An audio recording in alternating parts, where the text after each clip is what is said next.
Welcome everyone. Thank you all for tuning in on this wonderful afternoon and joining us for this digital Q&A session with Adjunct Professor Nicola Sasanelli, who will introduce more in a few moments' time. I would like to start, however, by acknowledging that we are today, both Nicola and I, actually in the same building, on the lands of the Kaurna people of the Adelaide Plains, and pay our respects to elders past and present. In fact, I'd like to go a little tiny bit further and also recognise the Australian Space Agency and our logo, which is up behind me on that side. The logo comprises 8 different Indigenous constellations, recognising more than 60,000 years of Aboriginal people looking towards the skies. And of particular interest and love and passion to me is the Southern Cross. The Southern Cross features in here 4 different times, different Aboriginal stories from around our country. Southern Cross is in this red instance referring to this little 4th star in the Southern Cross, known from the Waterman people in Northern Territory as Ginan, and to them it was a dilly bag full of knowledge, and is internationally recognised by name by the International Astronomical Union. But that is enough of my space nerding out of the way, and I'd just like to highlight a bit of housekeeping as we get into this. There is a Q&A box or segment in your screens. So throughout our conversation, I'll be talking to Nicola a lot about his career, his journey, what inspired him to get into space and how he got to where he is today. And then towards the end of that conversation, we'll turn over to the audience for questions if there are any. So if you do have any thoughts or ideas or questions along the way, please put them in the question box or ask your teacher to put them in the question box, and we will discuss them in about half an hour's time. And for housekeeping purposes, we anticipate this will go for up to 45 minutes, so highly encourage you to get involved. It is with my great pleasure now that I get to introduce close friend, but also wonderfully established space expert, Adjunct Professor Nicola Sasanelli. How are you today? Thank you, Bram, and thanks for the close friend. Oh, absolutely. We'll explore that, and in time people will see why. The work that you do, which we'll get to with the Andy Thomas Space Foundation, aligns very closely to many of the inspirational goals of the Australian Space Agency. So I have a whole page of bio and introduction that I don't want to give away the ending, or don't want to give that away yet, but would like instead to start closer to the beginning, or early childhood, or something like that, and more generally just around space itself, which for lots of different people means lots of different things. My introduction probably highlights that for me it's very astronomical, but if you think back to your early childhood or your first memories of space, what is it that captured you, or what comes to mind, or what was the seed that set you on the journey that you've taken throughout your career? Wow, yes, is very simple thing. The summer times, in Italy, I come from Italy, in particular during the midday and where there is a hot sun, was to stay at home. So we used to play outside in the morning and in the evening, but in the afternoon we used to stay inside. And I remember that we have a 2 TV at the time, was black and white. One was a very small, I think was 9-inch, something like that, and was in the bedroom of my mom and dad. So I was with my brother and my sister on the big bed of mom and dad and watch this small black and white TV about the first walking on the moon. It was July 1969, and was the time that he put the foot on the moon was in the afternoon, where outside was hot, and then I was amazing and fascinated about the the walk. And then I was there all the evening. All my friends ask me, "Oh, come down, we can play." I was there because it was amazing, and see this guy is jump, on the moon, and this foot stamp on the land was amazing. And look, the space, of course, is associated with the dream, because the space, you start to think about the space when you look, the sky. And every time that you do this, you think about, the future, you think about the dream. And that is something that is really is magic, is not rational. And in particular, at that age, I used to have, I think, 8 years old, or 9, 8. So, I didn't understand what could be my future. Then,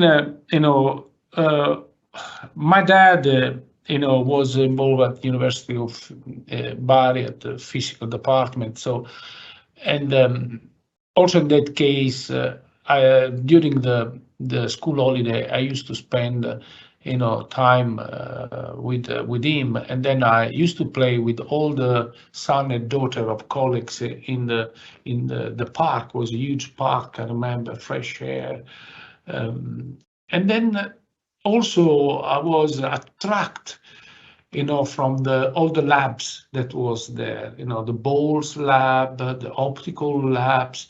So if I can say,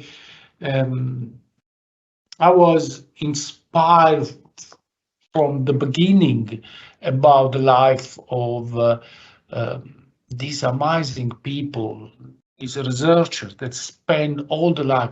You probably know better than I do. Be a mathematical research or physics research is completely different of be an engineering researchers, because means you have to stay in your room, in your laboratory, to do this experimentation. Then you spend time, and sometimes, with the computer, have to elaborate in the morning early, go there 6 and dark, and then you finish when it's dark again, because everything is passion at that level, and everything is passion, and of course there is a lovely moment when you achieve some discovery, or when you achieve some results that you can say in the corridor, of the labs, these lovely house of researchers, professor, all together. We did, and then call with the colleagues all over the world and tell about that discovery. So it was a magic moment for me. Now we talk about 8, 15 years old, So I remember, and my dad passed away, and all his colleagues passed away.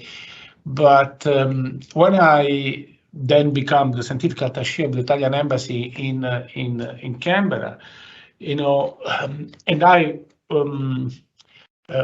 wrote a book, and in the book, last one that I did in 2004-5, was the first chapter dedicated to the labs of my dad, and I talk about them, and they both copy to share with the international conference that was there. And then after 1 year, they asked Dad, to invite me, and I went with Dad. And Dad, worked 40 years in the lab, so he received a plaque as everybody, retired. And I was surprised because there was a plaque to me too, for the stuff that I put in on this book. But that was honestly, it was a tribute to these people that they dedicate all their life and time that normally we spend with the family in the laboratory. And look, when you are educated to do this, so when you start to do as a researcher, PhD, post-PhD, all your life will be in the laboratory. And the partner and the son, daughter, they understand that your life is there, not at home. So it's really something that is amazing. If you, we talk about 90, 70, 75. And then, I came to my dad one day and said, Dad, no, I want to be enrolled in electronic engineering university. And my dad said, it's not for you, don't worry. It was at the university that he was teaching, though. I think that already there's so much to unpack here, but just to touch on a couple of things, I really feel how vividly you've described your memory of the moon landing. I think that's a really impactful thing that obviously set you on the trajectory that you've gone down. In time, I want to discuss the attaché role. I think that's quite interesting, and even the book. I didn't know you wrote a book, and I don't know why it's not on our shelf here. I'll fix that. But we want to get through all that slowly as we go. I think you've also touched on something really wonderful, which is the passion that drives people who are in the field and the impact that delivers, which for someone like yourself and the work we're trying to do here in our Australian Space Discovery Centre to show people about these opportunities, I think it's very much a passion-driven pursuit. You mentioned there very briefly university, but can we quickly just touch on school and to complete an engineering degree? Obviously, you were maths and physics were in your repertoire. Can you talk about school just a little bit more? Did you thrive in a maths or in the STEM subjects, or what were your thoughts regarding your career or progress as you were undertaking school? Yeah, look, I was a disaster at school, and I was a disaster in mathematics and physics. Then my mom, year 6, I think, he said, no, we need to go to the and after school is a teacher, is tutorial. So part of the school, my mom is. I remember that there was a lot of money. But she was incredible. She is an incredible lady that they did everything for us for the future. So I went to a teacher after the school for mathematics and physics. And then that was very good because I become quite strong. I really. I saw the difference, before and after I went to this private lesson, in mathematics, and it was amazing, in particular, the geometry and at that time all, the trapezio, the triangles, inside, outside, something that passioned me also when I did, geometry and analysis 1 and analysis 2 is mathematical analysis 1, mathematical 2, that you can, with the integral, you are really put in concrete, what does mean the surface and what does mean the volume of that particular, object or polyhedral. So, but I was really amazed. But after, because, and one thing that you can see in my book, I will try to find a copy for you. Please do. But if you talk, for example, Albert Einstein. Albert Einstein, he didn't pass the exam of mathematics, Polytechnic of Zurich. And now everybody knows who is Albert Einstein. So that is a message that I would like to share with you, is don't worry if at the beginning, your performance are not on the top. The important thing that you are passionate and you are an enthusiastic. You want to do this because you believe, because you enjoy. That is important. And I did this when I landed to the university, and I remember the first exam was geometria, the second was analysis 1, and the third was physics 1. And I did this in 6 months, but I was really enjoying. And of course, then it's become all microelectronic. I did the in microelectronic communication. My at the end, my courses, my thesis was in fiber optics. Experimental thesis was in fiber optics. Incredible stuff was the communication by satellites, and that was in 1986, 1985. Yeah, but the message is, Brennan, the message is, don't worry if you not perform well at the beginning, please, because the life is amazing. And that's, I think, very reassuring to know that my skills and interests in maths are similar to your own and also Albert Einstein's, in that I do like in maths that there's often a result, and a very tangible result that you can get to, but I was never so good at getting to that result without a lot of practice and guidance. But the passion, I think, is a very important piece to keep us driving, keep us doing what we're doing. Can you talk a bit more about the work you were doing, your thesis and the research in satellites? So I understand that was at Technopolis Science Research Centre. Yep. Yeah, it was, now it's called in different way. It was a sort of consortium between the two universities, University of Bari and the Polytechnic of Bari, and the state of Regione Puglia. And my role at the beginning was work on the radar component. So is the components on satellites rad tolerant? So that was my first activity, and that means test components that at that time we used to go to some lab with the Cobalto 60. So we put the component under radiation, do the test before electrical test, then do the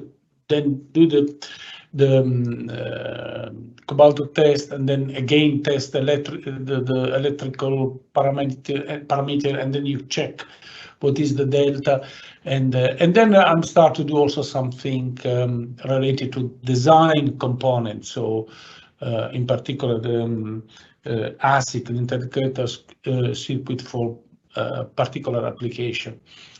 But again, also in that case, I did this for 3-4 years, and then I understand that that is really not my future, and I'm starting to do more marketing about the microelectronic services. So our lab was mainly for the certification of components for satellites and military application. But I'm start to sell these services in Europe, and we start with an important project, defense project between Germany, UK, France, and Italy. And we were involved with SGS Thompson, Plenty, TEMIC, and in Milan, the SGS Thompson. So, the idea is to certify, ASIC component for space and defense. We talk about, in that case, 94, 95. Then I founded a fantastic project funded by the European Union to support the growing of the industry in the North African country like Egypt, Tunis, Algeria. And then I'm trying to bring them the expertise of this lab in this country. So, for example, we helped to establish the Ariana, is a communication technological park in Tunis. We were involved in a couple of industrial districts to include the microelectronic components in Egypt. We did also something in Israel. So, and that was the first moment that we talk about 94, 95. I'm start to left from research activity to embrace more a political, strategic marketing activity. And in doing this, you know that when you go in all of this country and the first thing is to present yourself to the ambassador, to the embassy, and say, I am here, I represent the European Union for this project. And every time, for many reasons, was useful to go to the embassy, introduce yourself, and then when you leave from there, again, go to the embassy, say, I did this, I did this, just to give a sort of briefing and a report. And the ambassador, in particular, the military and the defense and the scientific attaché, they asked me a report about what I did in that week and the 2 weeks in Tunis, in Algeria, in Egypt, in Israel, in Albania. And at the end of this story, after 2-3 years, I was very close friend of all the people in the diplomatic corps, and some of them, why don't apply for a position as the scientific attaché of the Italian embassy in the world? I said, why not? Because I do this job is exactly what I'm doing. So, and there was one position straight away. There was 4 positions available, one in Washington, one in New Delhi, one in Seoul, and one in Canberra. And then I said, Washington is, everybody wants to go to Washington, so it's easy, from Rome. There is a very political power there, so it will be good for me. But I think that, you need a lot of friend to go to Washington, a lot of friends, that support you. So I said, no, Washington. New Delhi and Seoul, at that time I was, my 2 daughters, Letizia and Francesca, was here, 4 and 5 years old. I was not really. And then I was Canberra. I called, the colleague that was in Canberra, and he said, look, this is a paradise for you and for the family. So I apply, I won, come back at home and say to my wife, oh, in 6 months, 1 year, we need to move to Canberra. My wife, what are you doing? I want to stay here with my mom. So it was very, very, tough story at that time. But, I'm arriving January, 24 January on 2001. Very specific. That's great you remember that specific date. And also great to hear that you're following your passion, but also the skill set that you're building from the electronic engineering into this more diplomatic and very international career. And then I find it fascinating that it was a 1 in 4 chance that brought you here to Canberra to lead you on the path that you're going down now. Yeah, and when I arrived here was magic, and Canberra is a beautiful city. You need to live to appreciate. I understand that many of my diplomatic colleagues, they were uncomfortable because they don't have all the theater, cinema, or a lot of entertainment for the weekend, but I enjoy there. And also I found a lovely friend at university. I knew the Canberra Uni, the Adelaide, the Canberra, the University of Canberra, that then I become an adjunct professor there for technology. I used to go there sometimes during the months to talk about, particularly the international collaboration. So was a 8 years, but beautiful period. It was fantastic. I enjoy a lot. We did a lot, and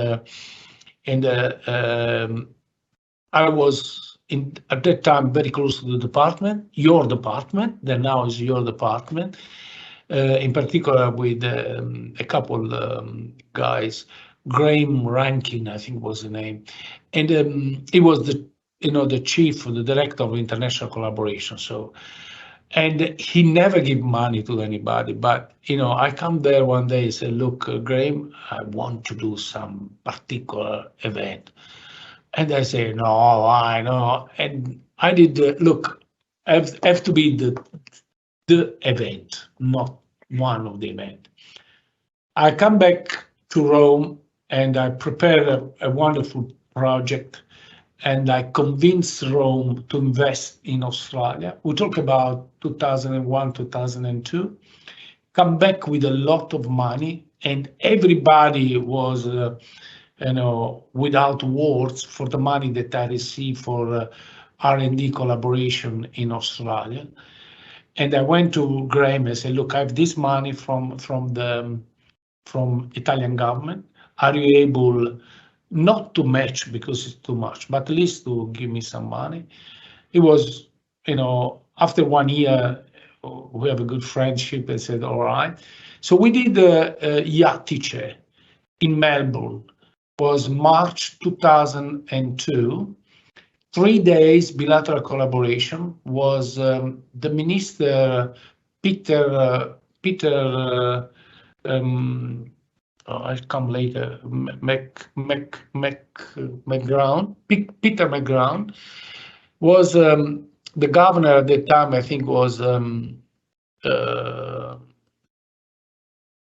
Italian guy.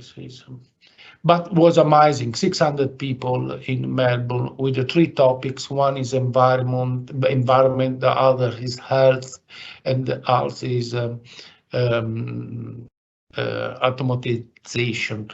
So it was a great, I think 300 people from Italy. And that was a sort of kick-off or bless at the beginning, because then they start to everybody to come to the office in order to promote bilateral collaboration. And you can see the benefit of this work after 3-4 years, when you see all the index of the publication, that the publication with Italian researcher was growing in the statistic of Australian research. So it was a beautiful period of time of my life there. And I used to travel a lot from Perth to Queensland, and also a lot of work in Antarctica, because we have the Italian has the Piano Nazionale Antarctica, and was in New Zealand, but a lot of work was done in Hobart in this period of time. The last week of October, the first week of November, there is the CAMLAT activity. I was chair for 2 years and then lead of delegation for the 6th year. So amazing work, and I enjoy a lot. Did that ever physically get you to Antarctica? No, but I give the money for the travel to Antarctica. No, I never been there, but okay. Yeah, it was amazing. I think what's really wonderful to hear, and you're really doing this, making my job here very easy. You're just going through all these successes that you're having, but it's really wonderful for me to hear the sort of adjectives you use to describe the work you're doing, that it's amazing, that it's beautiful, that all these results are coming. And I think it comes back again to this passion piece. You've been driven by the passion for what you do, and that's how you've succeeded in all of these different pursuits. You did mention your adjunct professorship, but also in there, 2007, you became an honorary member of the Order of Australia. That was for your collaborations or research. Can you expand on that a little bit? Yes, it was Peter McGarren. So the minister that, he was a lovely relationship. And I was the only scientific attaché that I used to go to his office in the Parliament House in the morning early, before of the meeting. We talk with Peter, and he also did the preface of another book that I did in 2004, and that was why you're not investing in Australia in R&D, and that's because when I'm arriving in Australia, and I saw all of these rich activity in the R&D, CSIRO, the Group of 8. But believe me, Brennan, nobody in Australia they know, in Italy they know about this. Until you came along. What is incredible, and after I did this book. There was in Italian, but there are a lot of people in Germany and in France that we try to explain that Australia is completely different of the stereotype to say, oh, relaxed life. The research in Australia, we talk about, when I did this research was 2002, 2003, there was the attitude that is allow me to, a deeper knowledge about the activity, the R&D activity in Australia. When I did this, I was surprised. If you see the book, one day I can show you the book, was exactly all the activity that was done in each of the 40 university, and in particular, we take the sample of the Group of 8 for the activity, and a lot of topics, a lot of sector that was interesting for Australia to Italy to promote the bilateral collaboration. The same thing with Germany, the same thing in France. At that time, and probably still now, the European. They didn't know, they don't know exactly what's happening in Australia. Probably now it's completely changed after 20 years with all this international collaboration. Think about this big symposium, big international conference, everybody knows each other. But, at that time, and then I come with this book, and Peter McGarren wrote, the preface, the first page, as well as the ambassador. So, and then I was surprised, I received a letter at home, very confidential. You will be the IM Order Australia. What? Because you're doing wonderful things. This is a great opportunity to remind people to post questions if you do have them. And there's a very timely one that's just popped up, Nicola. And I think you would provide a unique insight, particularly to this time period. But someone has asked, what do you think makes Australia's stake in the global space race unique? And you did just highlight that 20 years ago, that might be different from now. But I guess perhaps thoughts on both, or what at the time was so good about Australia, or perhaps what even now is so good about Australia and our space contributions. Look, we are deeper involved in the space sector now, and what's happened in the last 5-6 years was really unbelievable. It was really magic. And probably many thanks to you and close colleagues. Oh yeah. Is the government is started to consider space as a priority, and then there is a lot of interest, and the international community is accept very well now Australia in all the activities. So. The European Space Agency would like to work more with Australia. The NASA, the Artemis, a part of the political endorsement, but NASA colleagues they work very well with us, and they want to work more. Christy Johnson has come here a couple of times. Palmer Roy was here. So Mazuka, I think that is come next week here from Goddard. We'll spend 1 week in Adelaide. So everybody want to work with Australia because, of course, the university in Australia are able to provide the right background to grow in this sector. Of course, maybe you still don't have the school of aerospace in each state, etc., etc. But the space is really multidisciplinary. activity. So you need, physics, chemistry, engineering. You need a little bit of more, and more than I do. That space means also lawyer, many other area of competence. But the education that is here in Australia is really high standard. So, and that easy in some way to reoriented your curriculum if you need because the base is there, is just you just need to work on the niche, but the base is there. So what is the future for Australia? Look, I exciting. think is already signed, is already there. We have 2 or probably 3 launch base, Equatorial and South Pole. We have a company that start to do rocket. We have a company that are able to work on the upstream and design and develop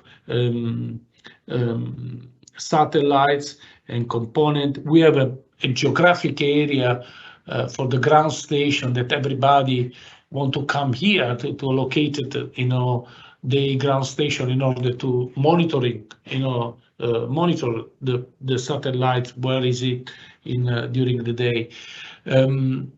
What I think we need to do more is work, and that is also in Europe and probably in USA, work more in the downstream. So, the money in the space sectors come from 2 directions. One is public and one is private. And a part of the private in USA, like Amazon or like SpaceX, etc. But the real money is come from the traditional sector of the economy, like the agriculture, transport. So if this farmer can understand how the space-based technology can help them to become more competitive, to have a high quality of product, etc., you can see that we can open a new area of business in the space sector. So in other words, yes, you're right, you need to have the upstream, so companies that are able to design and develop satellites, ground station, etc. You need to still push the broadcasting, television, Earth observation, etc. in terms of geographic and meteorology, etc. But if you use the Earth observation to assist, the traditional economy, mining, agriculture, transport, you will see the very huge business. But you need 2 components here. One is the technological provider, and the other is the end user that is educated, to use this. Is a cultural problem. So the big challenge for me for the next 5 years is okay, there is already, the upstream that is going well, but we need to work with the end user. We need to work with the technological provider. And a lot of these startup that has been established in the last 2-3 years is more oriented in this direction. So in use data image that really we have a free, like Copernicus, Sentinel-2, and now Sentinel-3, and Landsat in USA that has more or less a similar sensor. So that data is already free. So we need to take this data and in some way create value on this data to sell some services to the end user.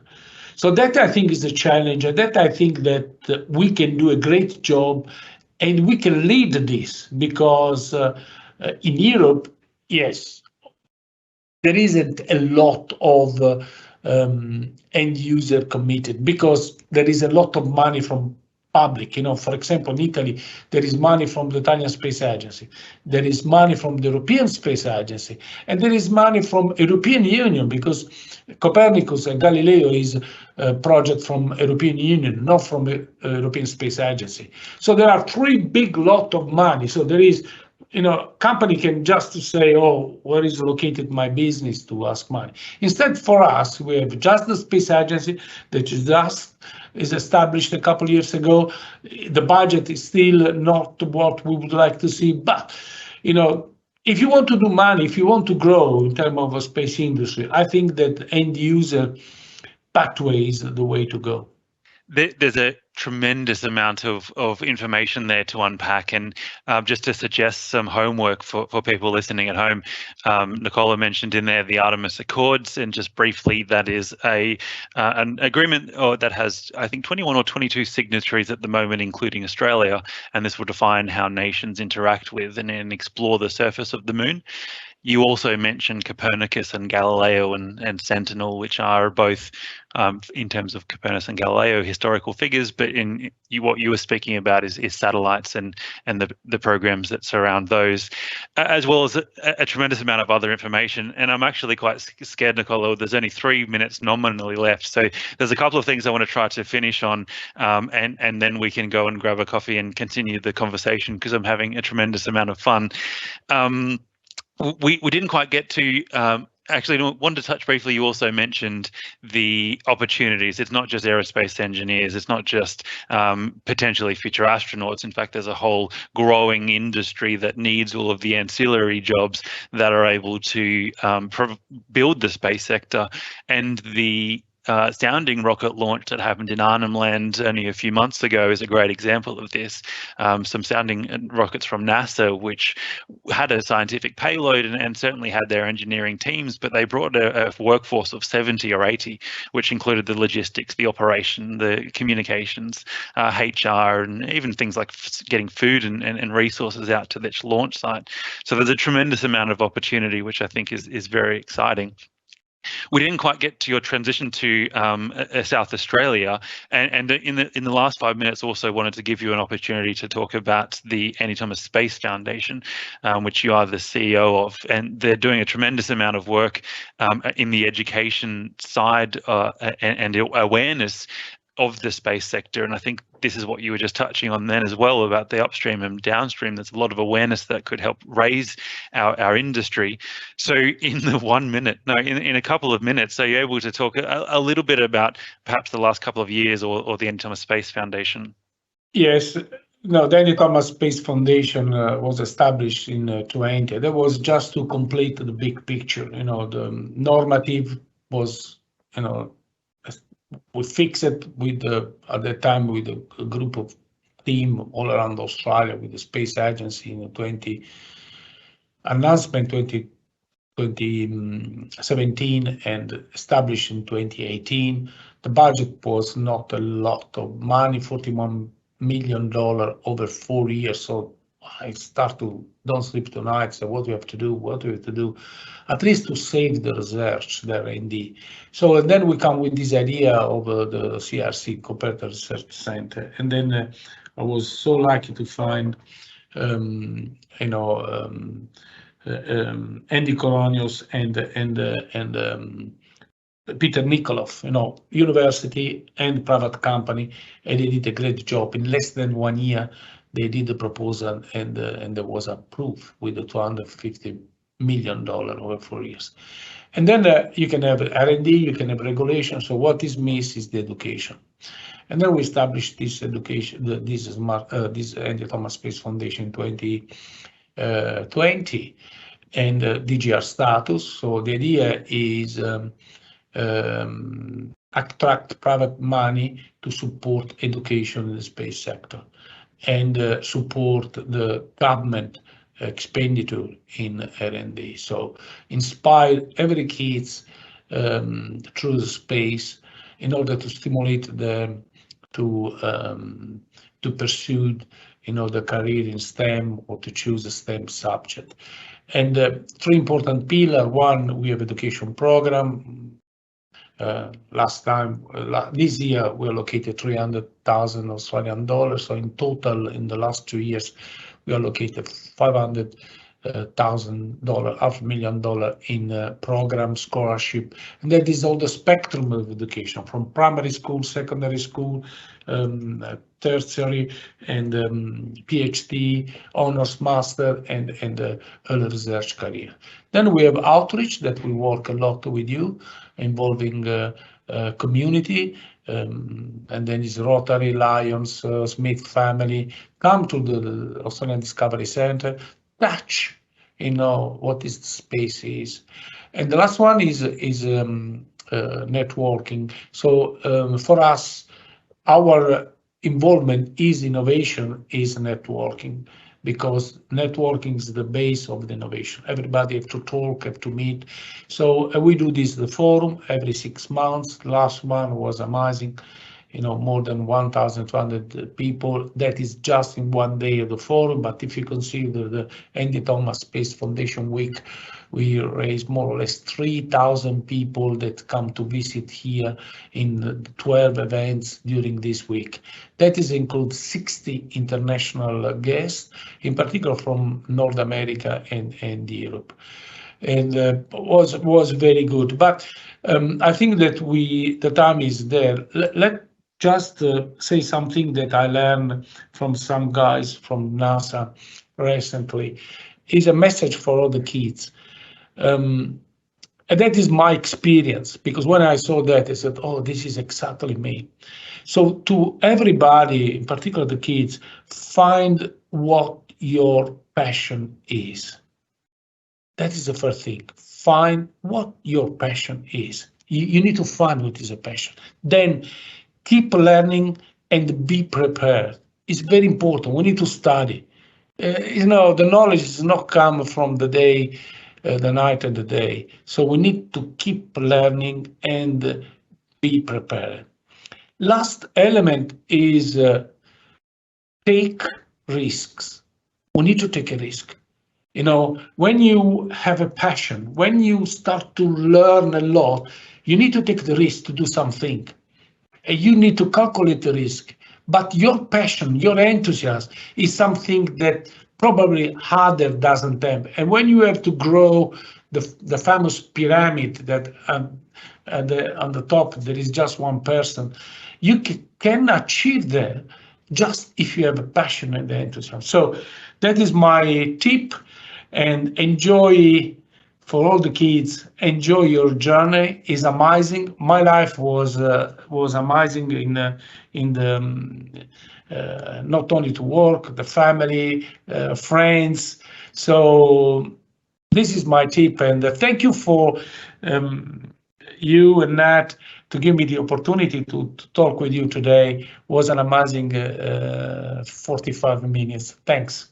Thank you so much, and thank you also for really neatly wrapping up with those sage pieces of advice. I think one of the questions we missed was, what is your proudest moment in your career so far? And it's very evident as you sort of walked us through that journey that you're proud of every step that you've taken and of all the successes you've had along the way, which I think is truly remarkable. I have to pay a little bit of homage to over Nicola's right shoulder. You might have catched a glimpse of a satellite or of a satellite model. It's a model of RESAT. Australia was one of the first nations to launch a satellite back in 1967. And then the other final question we missed, which was what are the career opportunities? And I think that's another exciting bit of homework. And I encourage you to reach out to me, reach out to Nicola, reach out to us at discover.space.gov.au. There is certainly a need for talent in the sector at the moment, and some exciting aspects so that the jobs in 3 or 4 or 5 years' time might not exist yet. That's how quickly the space industry is growing.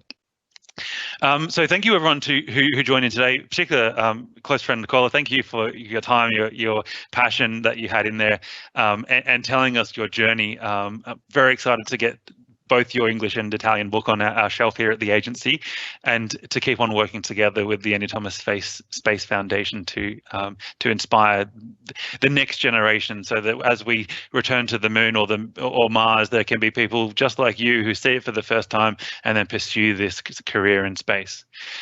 On this note, we will end here, and the recording will be available on our YouTube channel in the coming days. So thanks again, Nicola. Thanks to everyone who tuned in, and have a good afternoon.